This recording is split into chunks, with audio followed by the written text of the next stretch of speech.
হচ্ছে। What is প্ল্যাটিপনিয়া? প্ল্যাটিপনিয়াটা হচ্ছে যখন আমরা patients only comfortable when he is or she is lying down positions or flat positions, অর্থাৎ patient যখন শুয়ে আছে বা ফ্ল্যাট সারফেসে আছে তখন সে লাইং ডাউন পজিশন আছে, তখন সে কমফোর্টেবল হচ্ছে ব্রিদিং নিতে।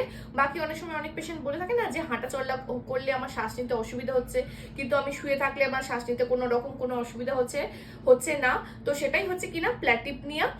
আর আরেকটা যেটা নতুন টার্মিনোলজি সেটা আশা করি তোমরা জানবে, সেটা হচ্ছে ট্রিপোপনিয়া। ট্রিপোপনিয়াটা কি না, when the patient is only, যখন লেফট সাইডেড হচ্ছে বা রাইট সাইডেড হচ্ছে, যে কোনো একটা সাইড লাইন পজিশন হচ্ছে, তখন সে কমফোর্টেবল হচ্ছে ব্রিদিং নেওয়ার জন্য। এই ধরনের প্রবলেম হলে বুঝতে হবে যে কোনো কোনো লাংসে কোনো রকমের ইনফেকশন হয়েছে বা কোনো রকম কোনো লাংসে কোনো ড্যামেজ আছে, তার জন্য পেশেন্ট শুধুমাত্র এক পাশে, ধরো লেফট সাইড লাইনে ছিল কিন্তু সে লেফট সাইড লাইনে সে নিঃশ্বাস নিতে পারছে না, কিন্তু সে তার যখন রাইট সাইড লাইন হচ্ছে তখন সে আবার নিঃশ্বাস নিতে পারছে।